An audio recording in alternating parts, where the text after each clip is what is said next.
politique maintenant. Bruno Retailleau, si vous le voulez bien, nouveau ministre de l'Intérieur. Il était hier auditionné par la Commission des lois de l'Assemblée nationale.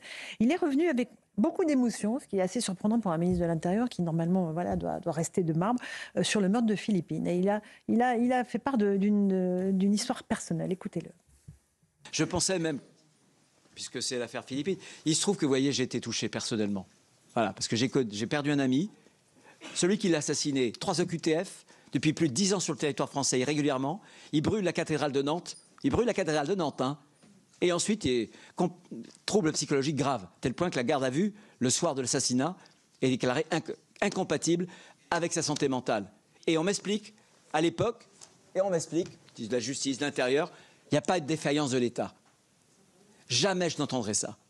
Jamais je ne céderai là-dessus. Jamais. Voilà. On peut faire des ronds dans l'eau sur l'état de droit, mais moi, quand il y aura une règle de droit qui ne protégera pas les Français, je ferai tout pour la modifier. C'est étonnant, Catherine, de voir à quel point il fend l'armure à ce moment-là. C'est-à-dire qu'on sent que c'est l'homme qui est touché et qui parle. Oui, parce que ceux qui ne le connaissent pas, qui pensent, parce qu'il a comme ça un physique un peu raide et un parler un petit peu sec de temps en temps. Mais d'abord, c'est quelqu'un qui est un intellectuel, qui a lu beaucoup, qui a écrit et qui a une sensibilité de chrétien et beaucoup d'empathie pour les gens qui sont dans la souffrance. Donc, moi, ça ne m'a pas étonnée. Et là, voilà, c'est son cœur qui a parlé. D'ailleurs, j'ai trouvé aussi que, en peu de mots, l'hommage qu'il a rendu en rappelant l'anniversaire des morts qu'il y avait eu à l'intérieur de la préfecture de police, c'était peu, mais juste. Et il est comme ça. Et bien dosé, absolument. Bien dosé. Et je pense que c'est comme ça qu'il va gagner le cœur de tout ce qui fait la sécurité de la France, les policiers, les gendarmes, parce que je crois que c'est un homme qui a toujours travaillé sur ces sujets sans avoir forcément de réseau. Voyez. Et donc, il a besoin de se constituer des réseaux. Et je pense que là, la manière dont il s'exprime, bien, c'est un peu comme Michel Barnier. Vous voyez, ils amènent un style nouveau. Voilà, oui, avec une sincérité, on parle comme on sent, et quand on veut dire quelque chose qui ne plaît pas, on le dit, et quand on dit qu'on a envie de dire quelque chose qui vous émeut, on le dit. Et avec un talent sobre, mais un talent quand même. Et une sincérité.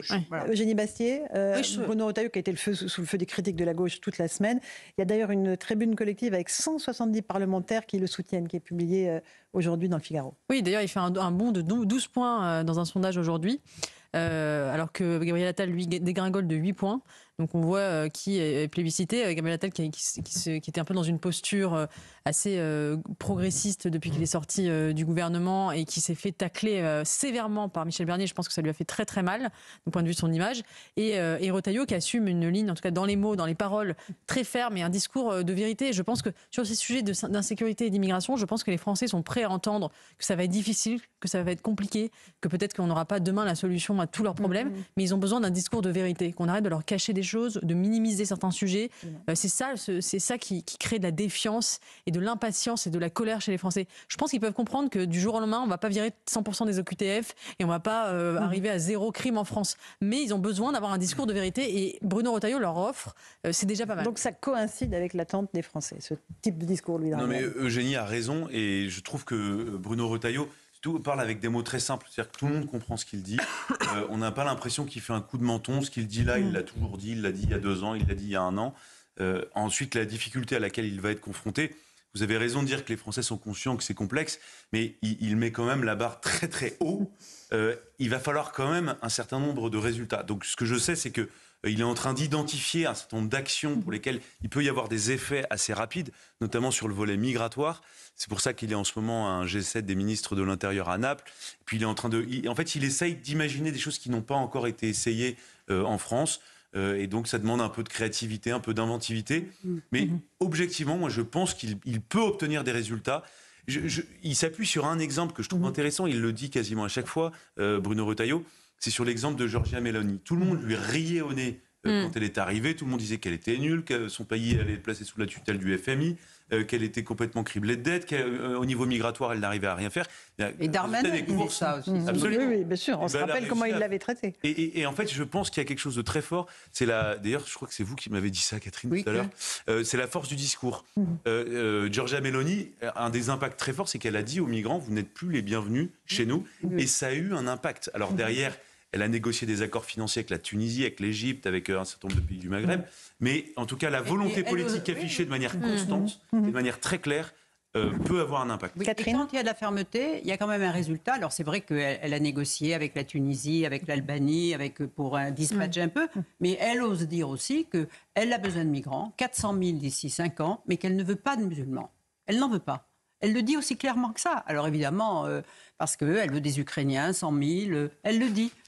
Elle fait son choix. Imaginons ce discours en France. Oui, non, imaginons, parce qu'elle veut des gens qui viennent pour l'Italie et qui ont déjà une formation. Et c'est vrai que la France, en ce moment, dans ceux qu'elle reçoit, 50% n'ont pas de formation et sont inemployables pour l'instant. Tous ceux qu'on Et le taux de chômage des immigrés après, et c'est le plus gros, deux fois supérieur. Bien sûr. Donc, un pays, à un moment, doit choisir ses immigrés. Alors, ça ne va pas se faire facilement. L'immigration choisie, le fameux retour de l'immigration choisie. Et le fait qu'elle ait un langage de fermeté, il y a beaucoup moins d'entrées en Italie, dont on en bénéficie, parce qu'il y en a moins aussi à la frontière. Côté italien. Ils arrivent par l'Espagne, parce que l'Espagne a récupéré. Françoise Laborde, oui. D'accord, mais côté italien, ils viennent de vrai.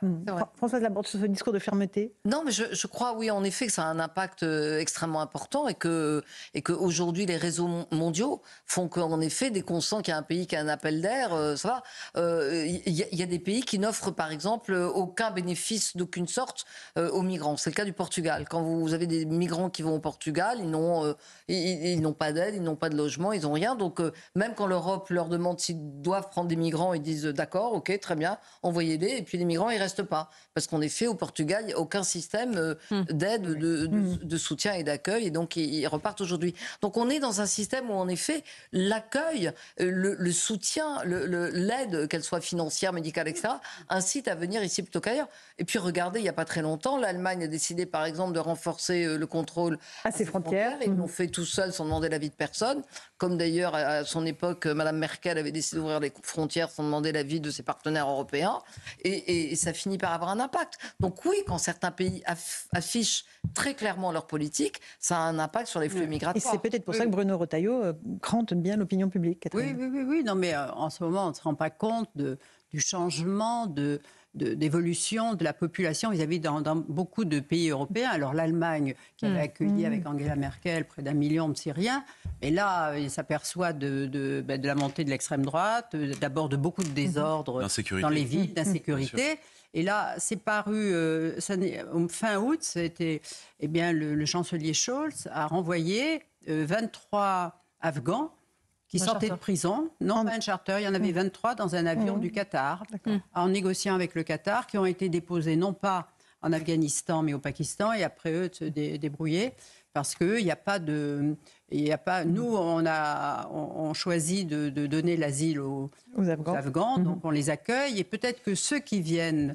Les Afghans qui viennent ne sont pas forcément des gens qui sont contre les talibans, parce que ceux qui sont contre les talibans viennent avec leurs femmes. Ce sont des gens isolés.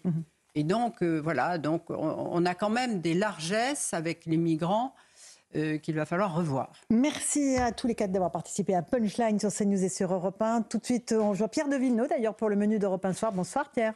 Bonsoir Laurence. Ce soir, Olga Givernet, elle est ministre déléguée à l'énergie. On lui demandera si elle se sent comme un poisson dans l'eau dans ce gouvernement. Et l'ancien conseiller spécial de Nicolas Sarkozy, Henri Guénaud, tout à l'heure à 20h10. Merci beaucoup Pierre de Villeneuve sur Europe 1. Et tout de suite, vous avez rendez-vous avec Christine Kelly pour Face à l'info.